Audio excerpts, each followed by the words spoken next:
Apa kabar semuanya saudara? Damai sejahtera dari Allah Bapa kita di surga melimpah atas setiap kita, para penonton setia kerinduanku. Kami berdoa agar melalui kebenaran firman Tuhan, iman kita makin bertumbuh, pengenalan akan Tuhan makin mendalam, dan otomatis hidup kita makin berkualitas. Mari sama-sama kita tundukkan kepala, kita bersatu dalam doa. Tuhan Yesus yang baik, kami mengucap syukur, kami boleh kembali memulai hari yang baru bersama dengan Tuhan. Bahkan kami limpah dengan ucapan syukur karena kami tahu Tuhan Yesus sudah menyediakan berkat bagi kami sepanjang hari ini. Yang perlu kami lakukan adalah mendekat kepada Tuhan, mencari Tuhan, menyembah Tuhan, dan tinggal di dalam Engkau Yesus Kristus Tuhan Allah kami. Kami mau dengar firman Tuhan, kami mau menyembah Tuhan. Pakai hamba-Mu untuk boleh menjadi saluran berkat. Urapi dia agar boleh menjadi perpanjangan bagi hormat kemuliaan nama Tuhan. Siapapun menyaksikan acara ini, setiap mereka diberkati oleh Tuhan. Di dalam nama Tuhan Yesus, sama-sama kita yang siap diberkati, kita katakan amin. Dasar hidup orang percaya. Dasar hidup orang percaya.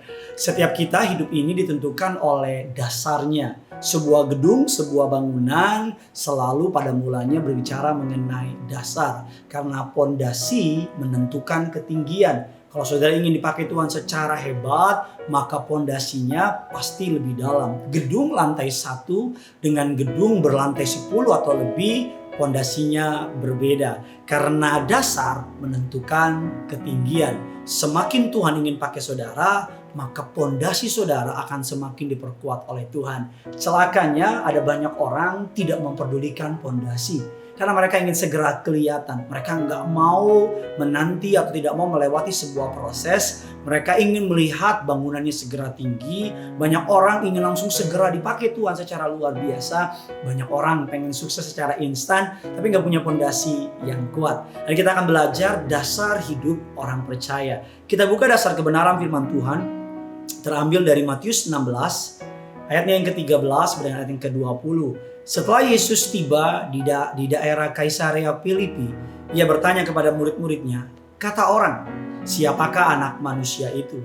Jawab mereka, ada yang mengatakan Yohanes Pembaptis, ada juga yang mengatakan Elia, ada pula juga yang mengatakan Yeremia atau salah seorang dari para nabi. Lalu Yesus bertanya kepada mereka, "Tetapi apa katamu? Siapakah aku ini?"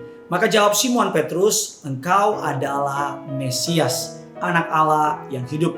Kata Yesus kepadanya, "Berbahagialah engkau Simon bin Yunus, sebab bukan manusia yang menyatakan itu kepadamu, melainkan Bapa-Ku yang di surga. Dan aku pun berkata kepadamu, engkau adalah Petrus, dan di atas batu karang ini, aku akan mendirikan jemaatku, dan alam maut tidak akan menguasainya.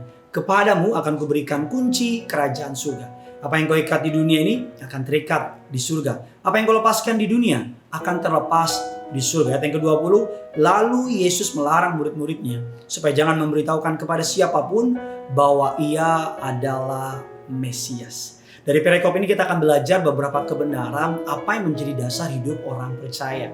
Yang pertama kita lihat itu satu ayat sebelum kita masuk lebih dalam lagi. Kemudian turunlah hujan, datanglah banjir. Lalu angin melanda rumah itu, tetapi rumah itu tidak roboh sebab didirikan di atas batu. Datanglah banjir, turunlah hujan, angin melanda rumah itu, tetapi tidak roboh karena punya dasar yang tepat. Yang pertama, dasar hidup orang percaya adalah tidak akan goyah meskipun melewati cobaan. Sama-sama bilang sama saya melewati cobaan dan saya dijanjikan tidak akan goyah. Cobaan adalah sebuah kepastian dalam hidup ini. Tantangan adalah sebuah kepastian. Bahkan masalah adalah sebuah kepastian. Tidak dapat dihindarkan. Ikut Tuhan atau tidak ikut Tuhan, pasti ada masalah. Percaya Tuhan adalah, Yesus Kristus adalah Tuhan dan Juru Selamat, atau tidak percaya sekalipun, pasti punya masalah. Lalu apa bedanya Pak Pendeta? Perbedaannya, orang yang percaya Yesus adalah Tuhan, Yesus akan menopang orang tersebut. Yesus akan memberikan kekuatan orang tersebut. Kalau hari ini saudara dalam keadaan masa sukar, dalam keadaan sedang dicobai, sedang menghadapi badai kehidupan, percaya Tuhan tidak akan pernah meninggalkan saudara sendirian.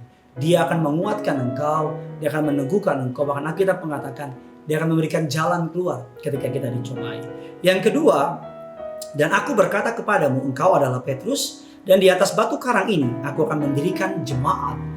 di mana alam maut tidak akan menguasainya. Dasar hidup orang percaya yang kedua adalah alam maut tidak akan menguasai kita. Bukan berarti kita nggak akan mati. Karena sama seperti masalah adalah sebuah kepastian, kematian adalah sebuah kepastian. Tetapi cara kita memandang yang namanya kematian bukan lagi menjadi hal yang menakutkan. Banyak orang hari-hari ini berusaha mengetahui setelah kematian ada apa. Banyak orang hari-hari ini bahkan berusaha meminum vitamin, meminum obat-obatan, bahkan melakukan segala cara agar mereka berharap bisa hidup lebih lama, lebih panjang dari orang pada umumnya. Bahkan beberapa sejarah mencatat banyak orang berusaha supaya panjang umur, bahkan ingin hidup selamanya. Dan kita semua tahu bahwa mereka semua yang berusaha seperti itu pasti akan mati. Tetapi yang menjadi jaminan bagi kita orang percaya, bahwa dasar hidup orang percaya, bahwa alam maut tidak lagi menakutkan. Alam maut tidak akan menguasainya.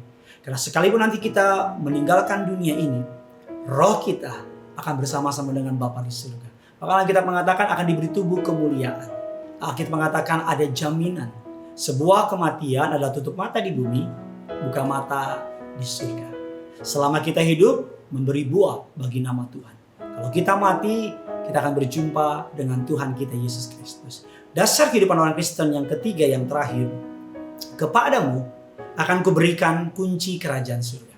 Apa yang kau ikat di bumi akan terlepas di surga. Apa yang kau lepaskan di dunia ini akan terlepas di surga.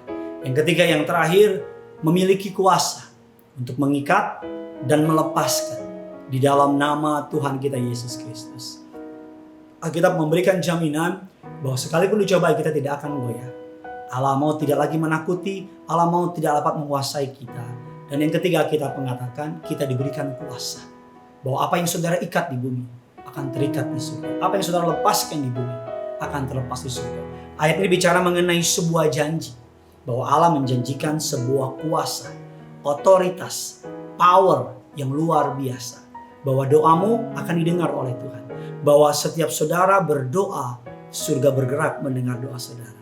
Ketika saudara berdoa, that's why kita berdoa dengan kalimat di dalam nama Tuhan Yesus kami berdoa. Karena nama Yesus yang membuat perbedaan. Nama Yesus yang membuat keadaan berubah. Dasar hidup orang percaya, ketika dicobai tidak akan goyah. Alam maut tidak lagi dapat menguasainya. Kita mengatakan diberi kuasa untuk mengikat dan melepaskan di dalam nama Tuhan Yesus. Hari ini apa yang sedang hadapi? Dengar baik bahwa dasarmu harus Yesus. Dengar baik ketika Yesus menjadi dasar pondasi pengharapan, kau menaruh iman, keluarga, kesehatan, seluruh kehidupanmu dalam satu batu karang yang teguh namanya Yesus. Maka alam maut tidak lagi menakuti buat saudara. Alam maut tidak dapat menguasai saudara. Dan kau memiliki kuasa yang luar biasa. Tulis kolom komentar di bawah, tulis dengan sebuah kalimat, Yesus adalah dasar kehidupanku. Maka apapun yang ku bangun di atas Yesus pasti berhasil. Tidak akan digoyahkan, tidak dapat dihancurkan. Berbuah bagi hormat kemuliaan nama Tuhan. Bagikan kabar baik ini sebanyak mungkin. Kalau hari ini dasar saudara adalah hartamu, buru-buru ubah. Kalau hari ini dasar hidup saudara adalah kenalanmu, buru-buru ganti. Karena harta, kenalan, uang, jabatan sementara. Yesus tidak akan pernah dapat digoyahkan. Jenderal bisa pensiun, orang kaya bisa bangkrut, orang pintar dapat ditipu. Tapi orang-orang yang menaruh harapannya kepada Tuhan tidak akan pernah dipermalukan. Jangan lupa like, jangan lupa subscribe, jangan lupa bagikan sebanyak mungkin. Agar bukan hanya saudara diberkati, tapi banyak orang juga boleh diberkati. Yang punya surga, crazy in love with you. Mari sama-sama kita datang sama Tuhan. Haleluya. Terpujilah namamu Tuhan. Terpujilah namamu Tuhan. Haleluya Tuhan. Lingkupiku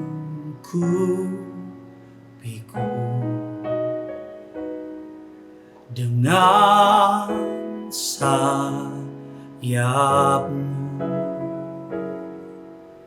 naungiku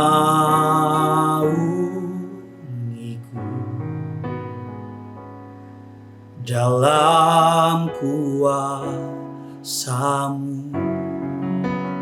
Di saat badai bergelora, ku akan terbang bersamamu.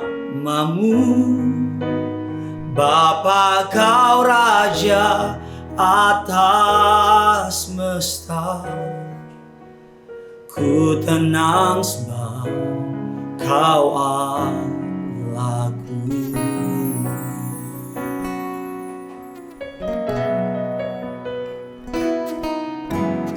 Lingkupiku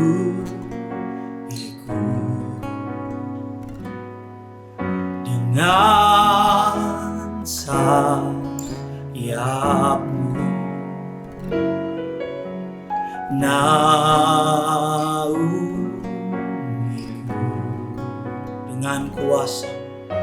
dengan kuasamu.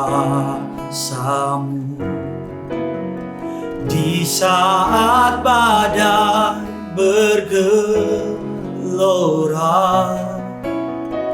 ku akan terbang bersamamu.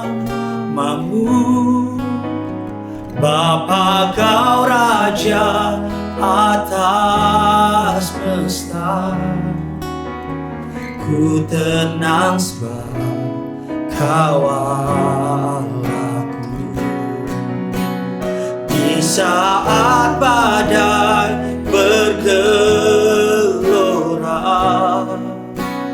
ku akan terbang bersamamu. Bapa, kau Raja atas semesta, ku tenang sebab kau Allah. Mari bawa imanmu. Di saat badai bergelora, ku akan terbang bersamamu. Bapa, kau Raja atas semesta, ku tenang sebab kau Allahku. Ku tenang sebab kau Allahku. Ku tenang sebab kau Allahku.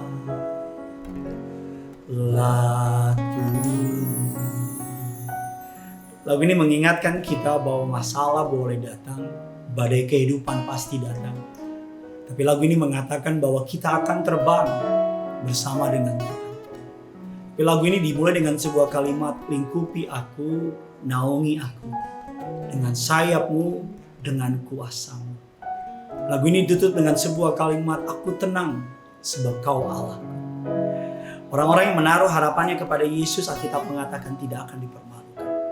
Orang-orang yang menaruh imannya kepada Yesus tidak akan pernah ditinggalkan. Firman Allah berkata, apabila ia berseru kepadaku, aku akan menjawab dia. Firman Allah berkata, apabila ia berteriak memanggil namaku, aku tidak akan menyembunyikan diriku kepadanya. Allah pasti akan menolong saudara. Allah pasti akan melepaskan kita dari segala yang jahat. Jadikan Yesus Kristus sebagai dasar kehidupan hidup ini. Maka hidupmu akan mengalami hari-hari depan yang baik. Masalah boleh ada, tantangan boleh ada, tapi Tuhan tidak pernah meninggalkan kita. Jadilah kuat, jadilah beriman, jadilah percaya. Karena Tuhan Yesus sangat amat sangat mengasihi saudara. Bye-bye.